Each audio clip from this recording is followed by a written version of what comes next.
After the BT series was no longer up to date and could no longer keep up with the fat metal chunks of Germany, the Red Army decided to further develop the tank, and from some failed and ugly prototypes emerged the also failed and ugly T-34, the famous powerful medium tank of the Soviet Union, which was a stupid piece of shit in the beginning, should be named after Kliment Voroshilov.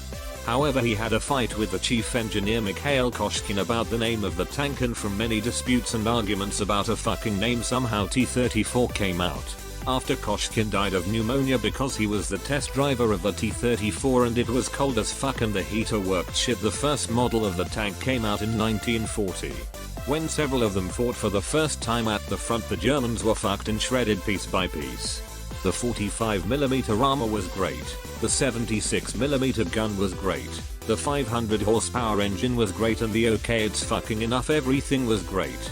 But when the Germans also built good tanks such as the Panzerkampfwagen 5 Panther or the Tiger, they were far superior to the Russians, and this is how the T-34-85 was born.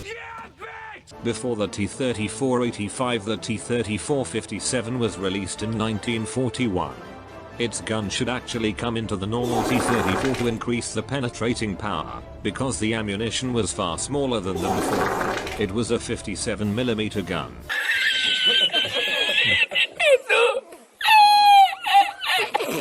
I'll have to ask my accountant about that.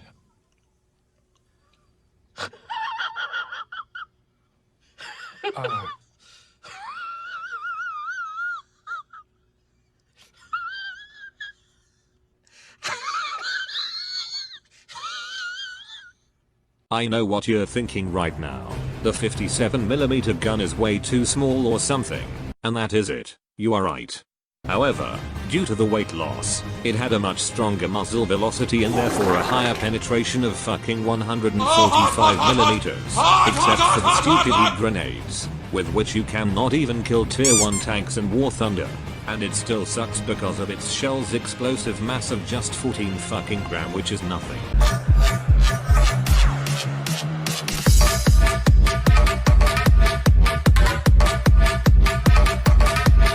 And here it is. The legendary T-34-85 was built to compete with the German tanks, which later turned out to be mechanical piles of shit. There were technical defects in the transmission, which made these tanks useless. The T-34-85 was nothing more than an ordinary T-34, but everything was improved. The slewing ring was increased by 18 centimeters, the turret was enlarged, the armor was improved, and the engine was stronger. Therefore, the tank could compete with them, especially due to the numerical superiority of the German monsters. After all, the USSR withstood the attack of the Germans, especially with the T-34 and also with the IL-2 Sturmovik. But even after war, the T-34 was used in the Korean War and in the Middle East. In 1946, however, it was no longer produced since there already were fucking 50,000 copies. Know your fucking place, trash! And before this stupid video ends, I need to tell you that it was 3 days of pure pain to cut all this shit together. So please take just 2 seconds of your senseless life to subscribe or at least to give a like.